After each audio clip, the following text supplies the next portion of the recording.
So what I knew I was forgetting something. What I forgot to mention during the announcements was that tonight, we will continue with the precepts, the 5 precepts. And this is a practice of reciting a commitment to non-harming. These come straight from the Buddha's teachings. It's really the foundation in many ways to our practice. And it's something that we've been doing this month. And so if you're not familiar with the precepts, I will read them out loud first before we all say them together. But if you're not familiar with them, if you would prefer not to commit to the practice of the precepts quite yet, you'd like more information, I did give a talk on the precepts at the beginning of this month, so a couple of weeks ago, and so you might listen to that, and then next week we'll recite them again. So if you want to commit to them next week, that's just fine. The commitment of taking the precepts is not something to take lightly. This is a really strong practice that, in a way, roots us in the Dharma, in our daily life. When we are not living in accordance with these precepts of non-harming, meaning that we are in fact causing harm on some level in the world, either to other people or even to ourselves, it affects our ability to see clearly. It affects our ability to practice. It really affects everything in our spiritual life. So to take these is not something to take lightly.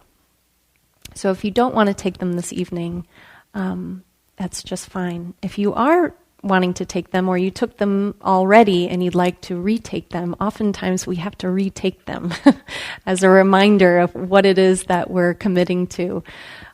These are not commandments that, if you break them, you're going to hell or something like that. This is really a training. This is, in fact, the way that we take them is to say, I undertake the training. And so we come back to this training over and over again. So some of you will take this for the first time this evening. Some of you will be retaking it with me. So let me read through them so you know what they are. I undertake the training to refrain from harming living beings. I undertake the training to refrain from taking what is not given. I undertake the training to refrain from sexual misconduct. I undertake the training to refrain from lying or unwise speech. I undertake the training to refrain from taking intoxicants that lead to harm. Okay. So we'll do a call and response. So if you'd like to right now take these precepts, you are welcome to. I undertake the training to refrain from harming living beings. I undertake the training to refrain from taking what is not given. I undertake the training to refrain from sexual misconduct. I undertake the training to refrain from lying or unwise speech. I undertake the training to refrain from taking intoxicants that lead to harm.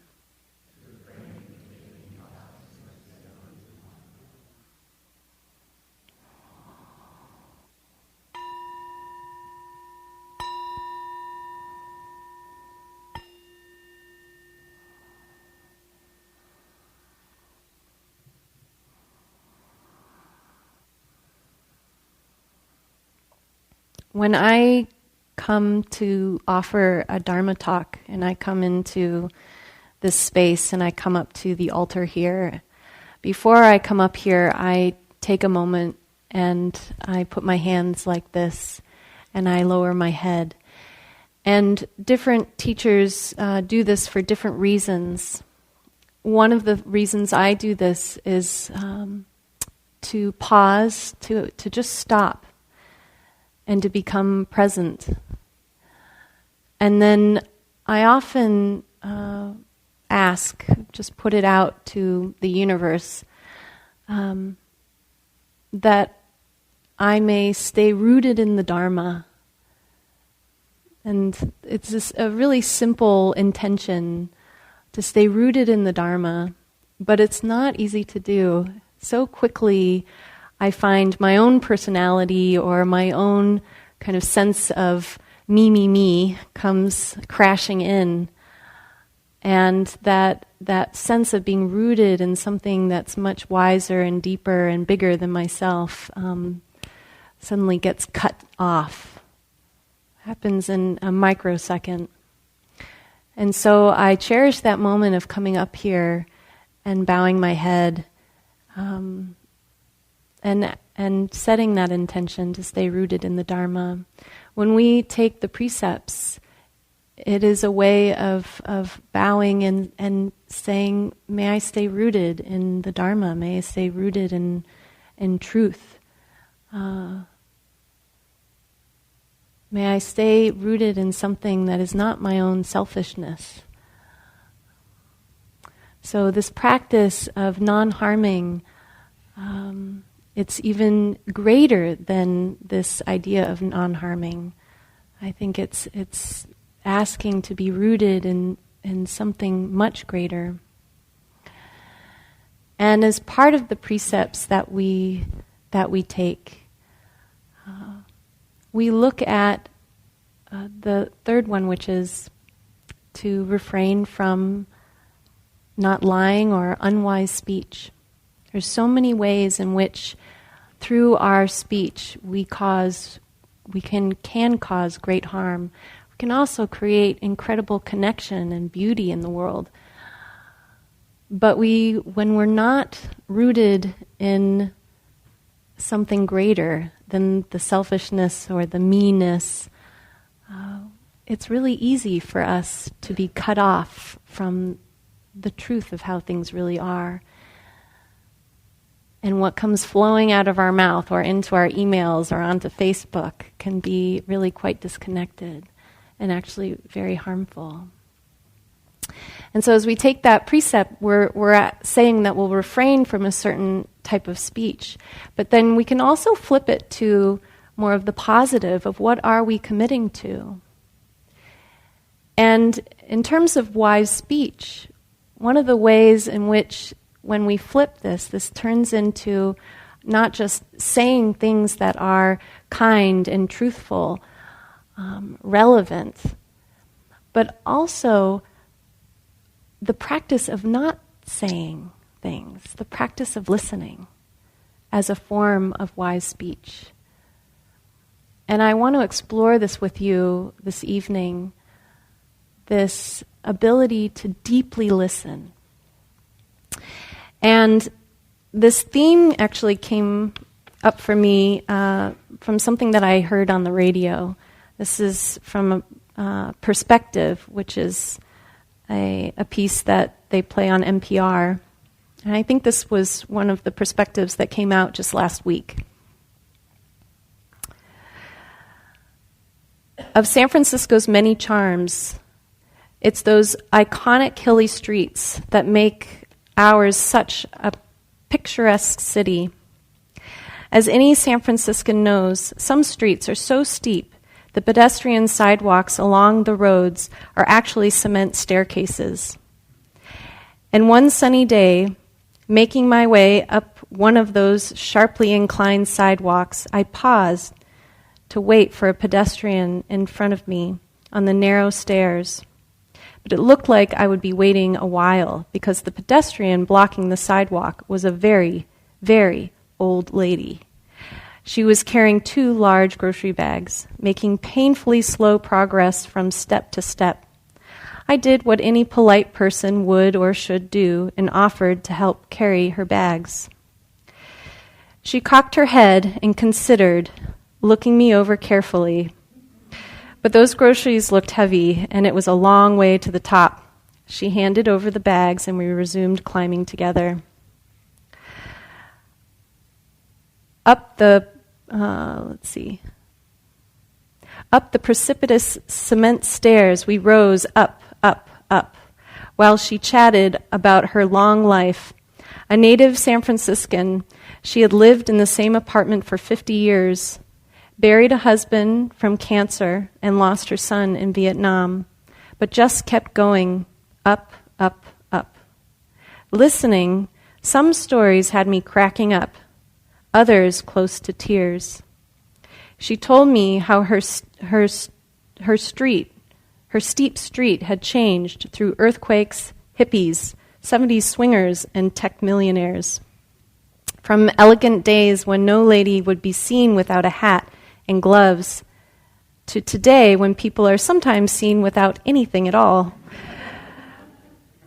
And ascending the staircase sidewalk, it occurred to me, this is the reason we are all here, to share this long, hard climb, listen to each other's stories, help carry each other's heavy burdens, to laugh and to cry together as we make our way slowly but inexorably to the top. I was having such a good time. I didn't notice we'd reached the end of the stairs. It goes quickly, doesn't it? She said to me, eyes twinkling. Enjoy yourself. She thanked me, took her groceries, and vanished into her doorway.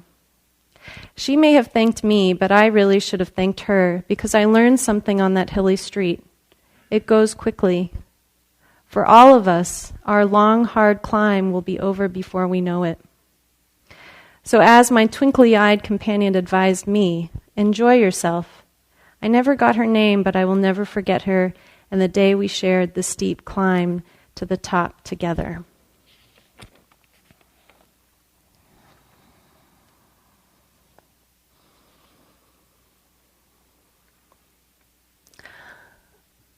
So while that story says many things, what struck me the most was this lesson in listening.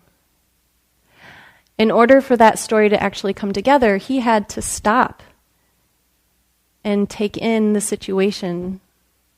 He could have gone a different route and gotten really frustrated. He could have tried to move around her. He could have just waited and watched her go up the flight of stairs on her own. He could have turned around and gone back. But he actually decided to engage. And in that engagement, I imagine he really had to stop and connect. He connected with what is really the most appropriate action right now. When we are stuck in ourselves and in our own world, when we are at the center of our universe, we don't usually do that.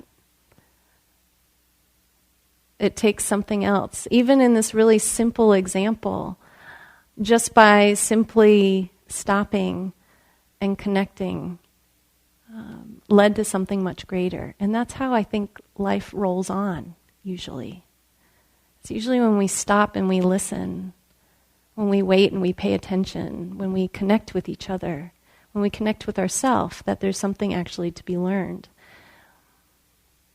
And then as they ascend the stairs, that he just listened. At least that's how he tells the story, that he just simply listened. But it's not simple.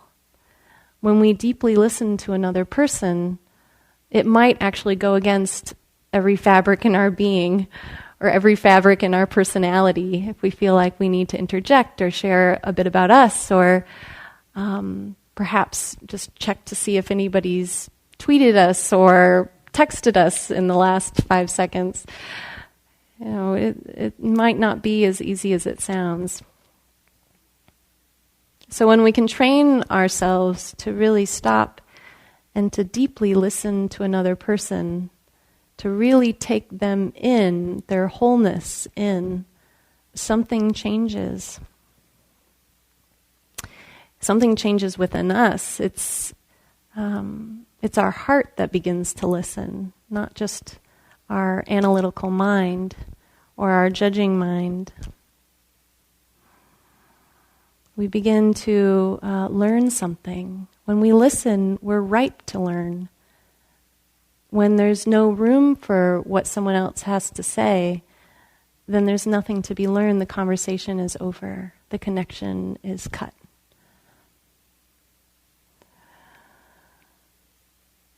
I think when we open to connection with others and in this way, it also allows us to see our place in this web of life a little bit clearer.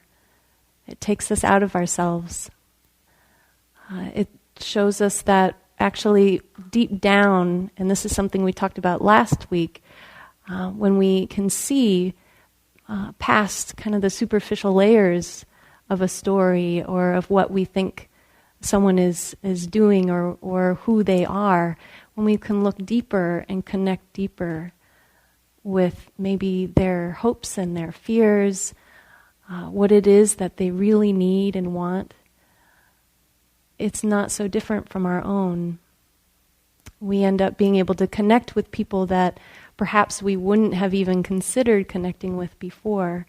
But this takes deep listening to each other. So, of course, we are living right now in a heightened time of opposing views and opinions. I believe those views and opinions have probably always been there, but they haven't been as loud, perhaps, as they are right now at this time in history. So it might be more important than ever to deeply listen, to learn how to deeply listen to each other. Aren't you tired? I was thinking about this earlier, listening to the news. I'm just so tired of all of it. It's exhausting. It's exhausting. It's exhausting to take in all this information about what's happening and who's saying what and who did what, who believes what, and then to figure out, well, where do I stand on that? On every single issue. It's confusing, it's exhausting. I'm not saying disengage, it's important. We're sitting up right now. We're suddenly, wow, what's happening, right? As a country, we haven't necessarily been this engaged in the past. Something's shifted. So I'm not saying disengage, but I do want to acknowledge just the pure weariness that I know that I feel around all this. I imagine that I'm not alone.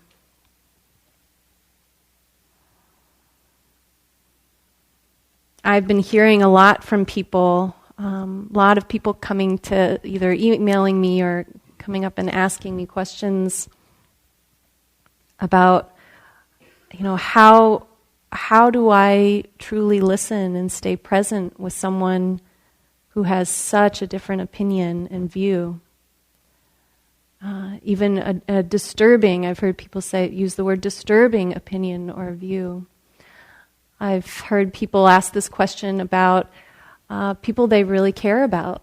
So these are not just random people on the street, but their friends, maybe family members, co-workers, loved ones. How do I stay somehow connected? Do I stay connected? What do I do? And it's not actually an easy question to answer. There's a lot of dynamic relationship flow that is happening within those questions. But under it, the question is, I want to stay engaged. I want to stay connected. How do I do that when my views and opinions are different from somebody else's? And really under that, what it's saying is, it hurts to hear it. It hurts to hear it. I don't want to hear it because it hurts on some level. It disturbs my sense of who I am and what I'm standing for. Perhaps there's even some fear in there. Oh my God, someone actually thinks that way. Have you felt that? The little fear, the tinge of fear that comes at the end of that? You know, I keep reminding myself that most likely, if you could divide the country in two, which I think you really can't, it's much more complex than that. But if you could, for simplicity's sake, I do imagine that on either side, what I just said works. So perhaps with my own progressive views, someone listening to what I have to say would be really quite disturbing and perhaps trigger fear in them. I like to remind myself that sometimes, we're really not that different. When we get underneath all the commentary,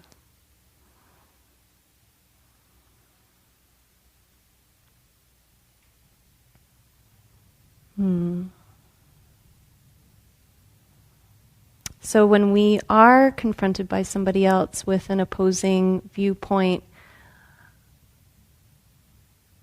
we can go into this kind of recoil. We go into aversion. We don't want it because of that hurt. Sometimes the reaction isn't this, it's more of a kind of going out, needing to express our side, perhaps even feeling like we need to change the other person's viewpoint. And in all of this interaction, this type of interaction, it's really hard to stay grounded, to stay present, to stay kind, even to stay truthful. Maybe you have found yourself saying something that in the moment just seemed really true and righteous, and then in later moments reflecting on it and realizing, okay, maybe I believe some of that, but some of that was, really just emotion coming through. Maybe it was true in that moment, but it's not actually so true when I sit back and think about it.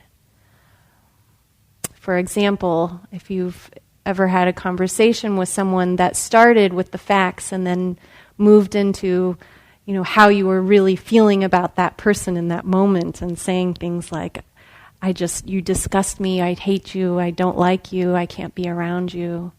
And then later, I see some smiles back there.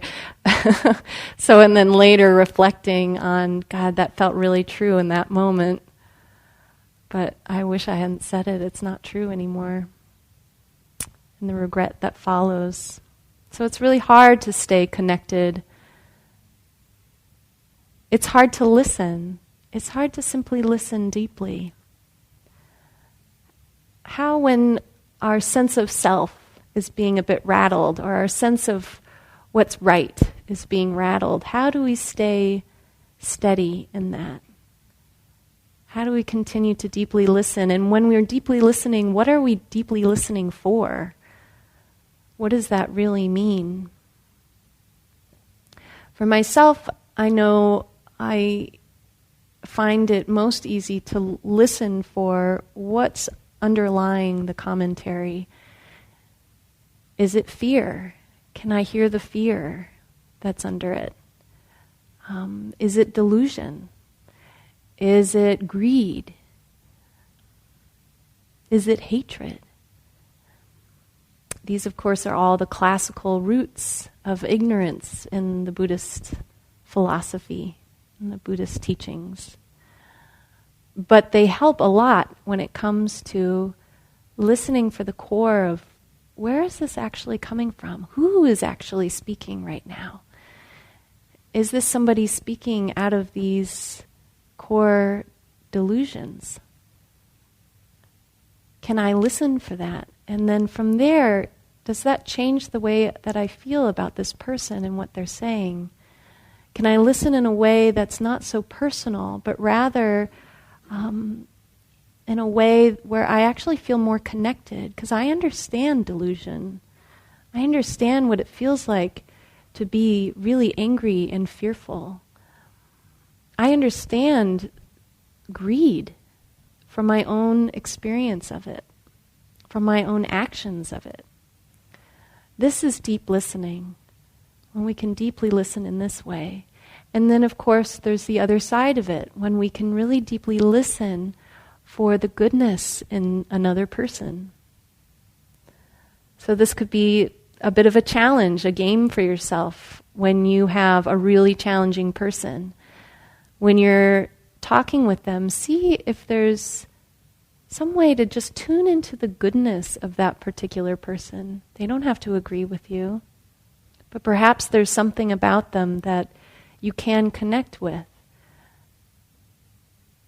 Sometimes when we are focused on the negative of somebody, that's all we see. Our brains are somewhat hardwired in this way, that when we see something that is unpleasant, displeasing to us, we really latch onto it, and that becomes that person. You know, we fully identify that person with that personality type or this particular scenario, and we lose the complexity of what every single person is. None of us is just one thing. We are many, many, many different things. And so when we deeply listen to another, can we notice that within ourselves? Do we gravitate to the negativity of our biases or our judgments of a certain person? Can we also hold the goodness of a person? Can they be that complex? Of course they can, because they are. But can we hold them in that way? This is deeply listening.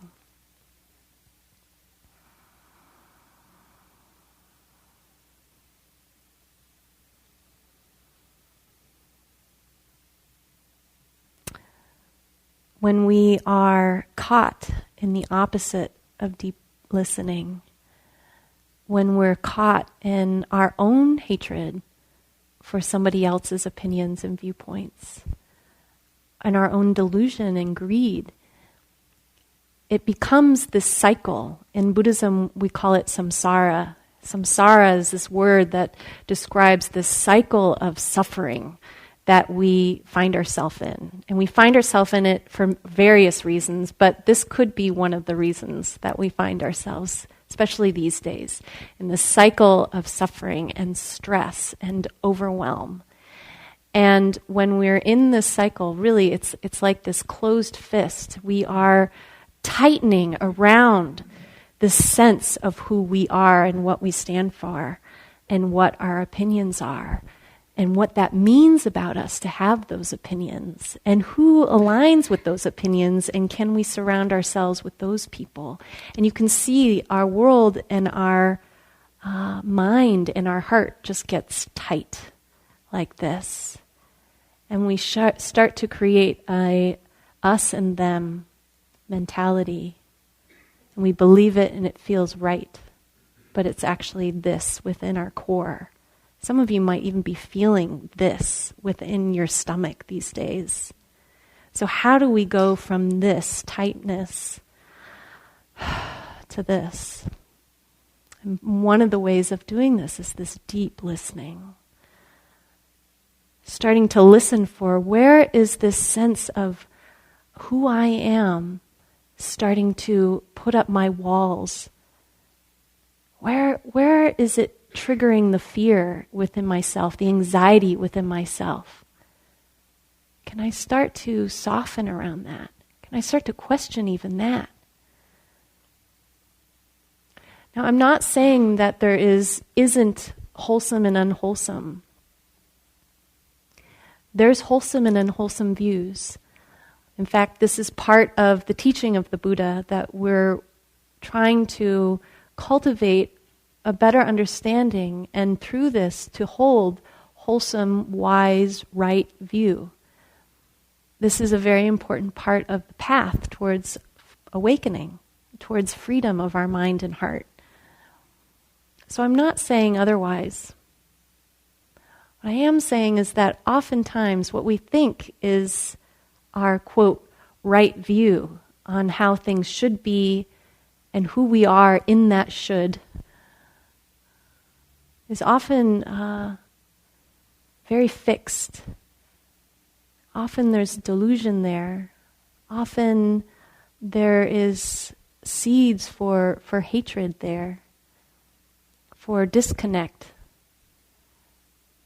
It's hard to listen deeply when we are constructing our walls around us, when we're constructing this really solid sense of who we are. And so this practice of deep listening, of becoming present, of seeing what is actually going on here, is really an antidote to all of this. It's a way of release, of allowing us to relax this clenched fist within ourselves.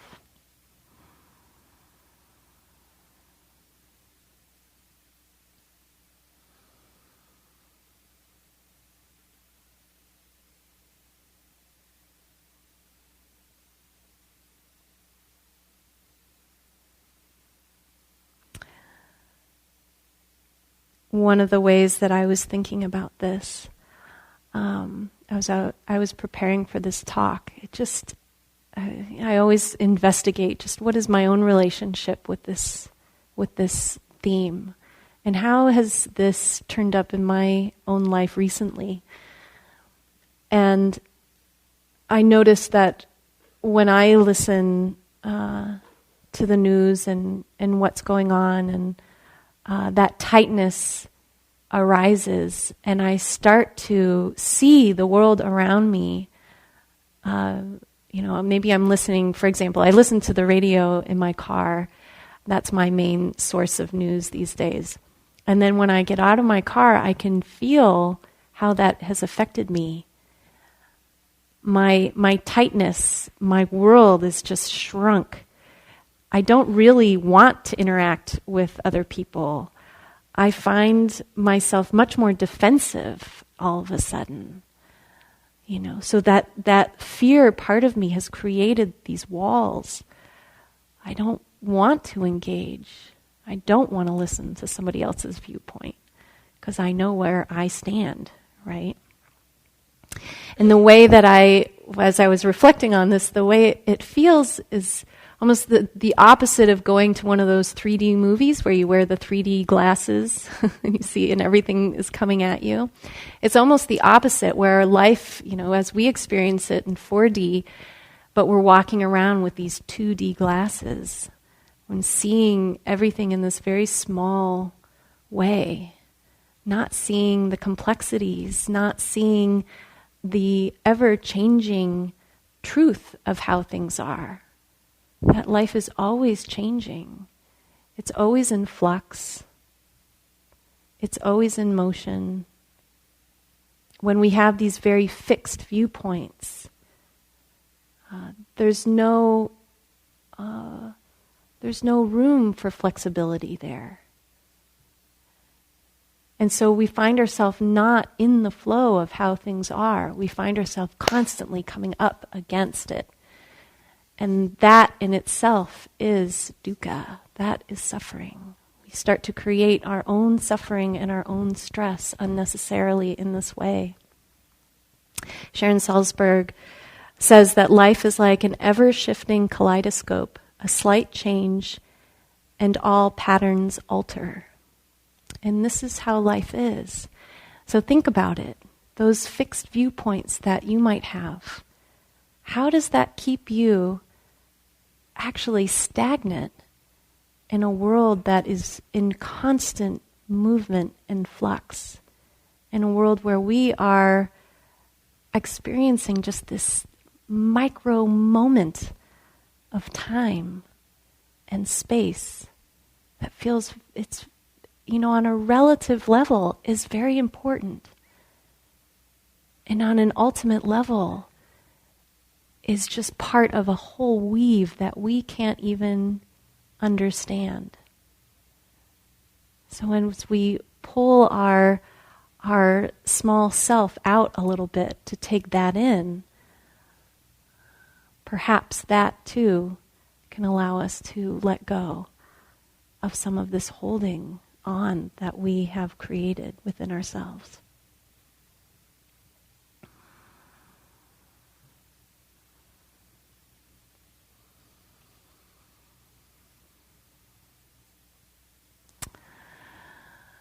So as we listen to others and we listen for where are the truths, where are the hindrances popping up, where is the fear, where is the goodness in this other person, we can see where it starts to tug at our selfness. One of the ways this shows up is in the worldly winds. So this was taught by the Buddha. It's the worldly winds, the winds that fan this sense of self. And there are 8 of them. So there's pleasure and pain. So you'll see that these exist on kind of opposite ends of a spectrum. There's pleasure and pain, gain and loss, praise and blame, fame and disgrace. And so in any of those, we start to create this sense of self, whether someone is praising us and they agree with us, we feel the pleasure of all of that. We feel like we've gained some notoriety in the way that we are. You know, we're feeling really up and good about ourselves. Or if it's the opposite that falls in, and somebody is just tearing us apart, and all those views that we held so strongly, they've suddenly, created a crack in it all, and we're just struggling to pick the pieces up and explain ourselves so that we can get back to that feeling really great again. In either scenario, there's just this kind of icky sense of self in there.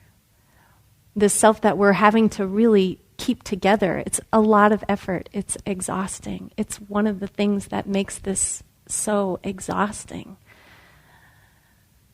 It's like we're having to bandage this sense of self up over and over and over again with just pieces of tape and string, and it's not real. It feels very real, but it's not real. So as we're deeply listening to other people, we learn how to deeply listen to ourselves as well. We do this through our mindfulness practice, when we sit here quietly. And so for some of us, our practice is to pay attention to the breath and to the body, to notice the arising of emotions and thoughts, and to see what is actually arising in each moment. And as we're doing this, you can say that we're deeply listening. We're deeply listening to ourselves in a way that when we are disconnected from all that, we can't hear it. It's hard to even access. When we come and we sit and we practice in this way and we're strengthening our minds and our hearts in this way, suddenly we have this portal to something that just feels right. It feels like home sometimes, like a refuge. So we can trust that.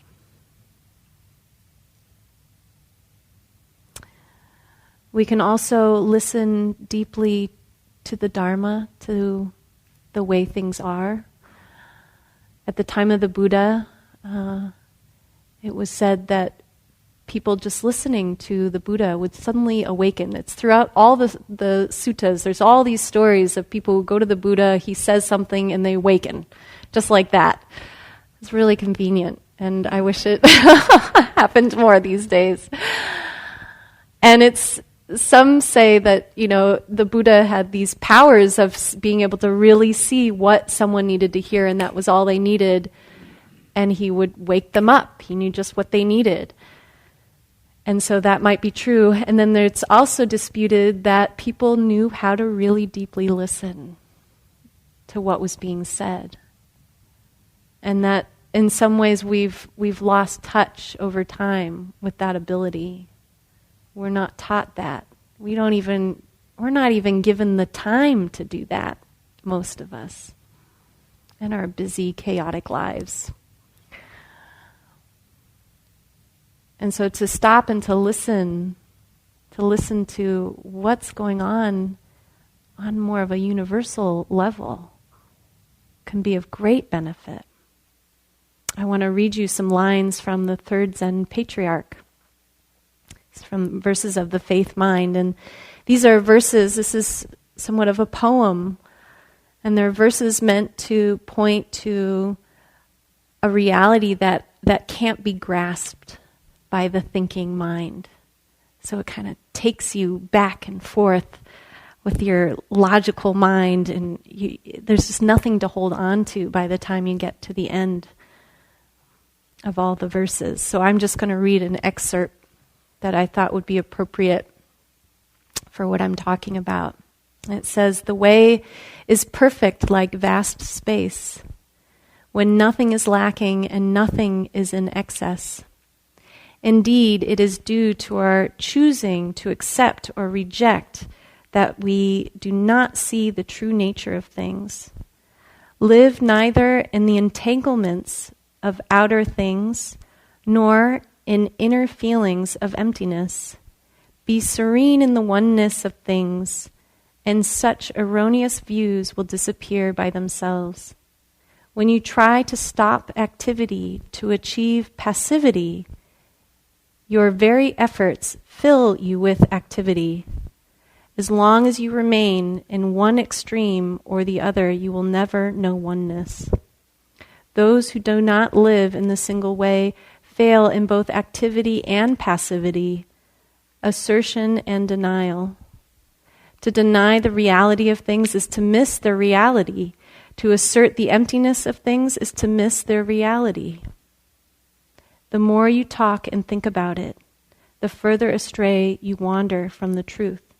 Stop talking and thinking, and there is nothing you will not be able to know."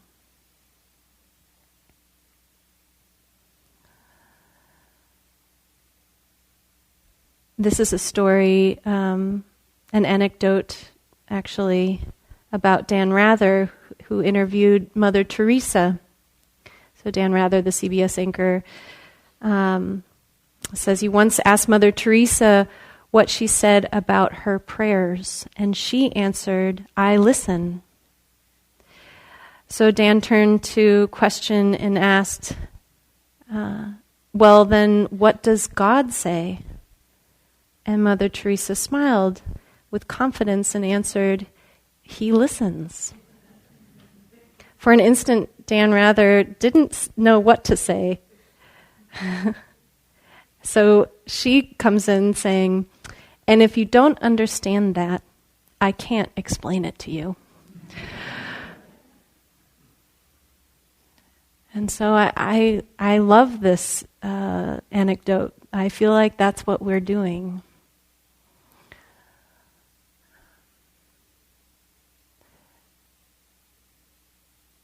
Ajahn Sumedho, who is a monk in the Thai forest tradition, wrote an entire book on his practice, based on his practice of the sound of silence. This is his main practice, is to listen to the sound of silence. And for some that might sound frivolous with all that's going on in the world right now. It seems anything but silent. But through this practice of listening to the sound of silence, listening almost, and the way I like to think of it is just like Mother Teresa, we're listening to the world listening. There's just this space that is created there. And within that space, the sense of all that selfing can disappear. It doesn't really have room. There's all this space, but there's no room for our selfing in it. So I wanted to read you just a piece of what he says about that. Listening to the sound of silence, you can begin to contemplate non-thinking. Because when you are just listening to the cosmic sound, there is no thought. It's like this: emptiness, not self. When you're just with the cosmic sound alone, there is pure attention. No sense of a person or personality, of me and mine. This points to anatta. Anatta is the Pali word for not self. So I thought I'd just take us through a very short practice of this listening to the sound of silence. This is a practice that completely relates to then how we can listen deeply to ourself as well as others. So to begin with, just to sit in a way that's comfortable. You can shift, you can stay right where you are, but find yourself in a comfortable way. Let your eyes close.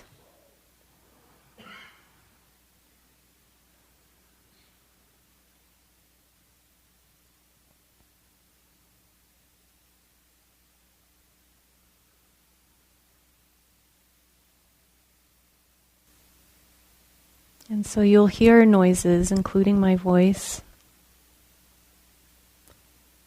And then there's the gaps between the noises.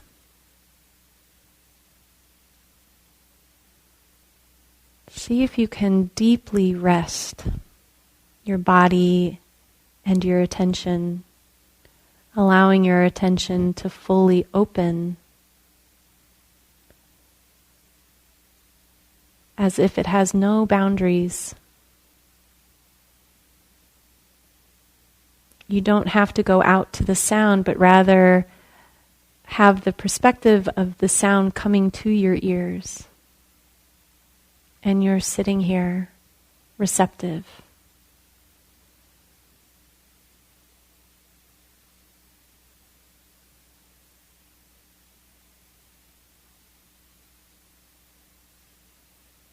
As you do this, and in a moment when I stop talking, you might notice a slight hum.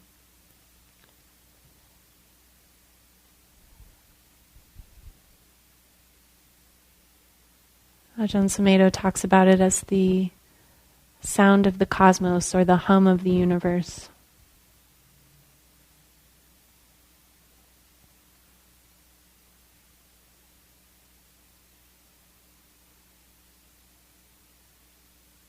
Whatever you hear, notice as you're just hearing, receptive, open, not needing to do anything with it, not needing to change it or push it away. There's really no sense of meanness in that.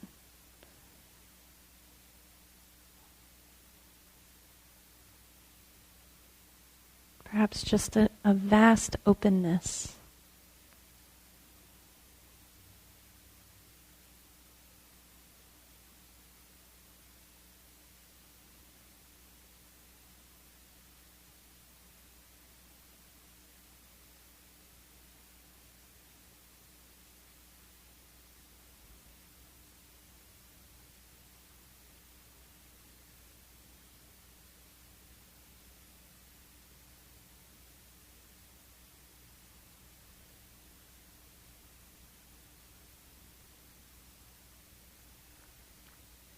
So then if you'd like, you can stay in that space or you can open your eyes.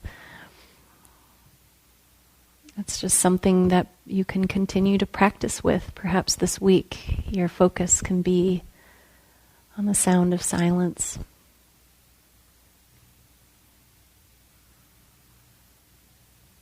And see what over time, what it does to yourself, your sense of self. See if you can connect with that deep, relaxed, receptive place when you're in connection or in contact with another person who beliefs, things that are different from you? Can that openness, that unclenched heart be present even then? Remember that this is a training, it's practice. So it won't be perfection. That takes time usually. But the intention to be there in this way has incredible merit. It makes a huge difference in our world, and a difference that's needed right now. So I'll stop there because of time. I really appreciate your attentiveness this evening. Let's take a moment to dedicate the merit. I'll stay after a little bit if you have questions. There's a real sweetness in the room. I'd rather not take questions right now, but just have us kind of sit and be together in the sweetness. And then after, if you have questions, you can come up. But I'll dedicate the merit.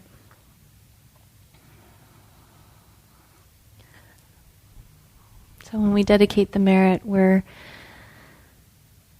acknowledging that even though we come perhaps to this practice to benefit ourselves, the benefits actually go beyond ourself. The goodness of this practice has ripple effects that go out into the world in ways we can't understand. And so in that spirit, we can dedicate this practice to all beings everywhere. May all beings feel safe in their mind and in their body. May they be safe from inner and outer harm. May all beings be happy and content. May all beings have health in their mind and in their body. May all beings have the taste of freedom in their heart and mind. May all beings be free.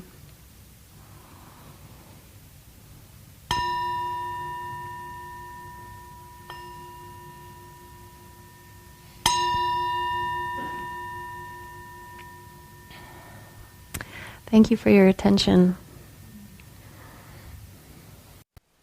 Thank you for listening. To learn how you can support the teachers and Dharma Seed, please visit dharmaseed.org/donate.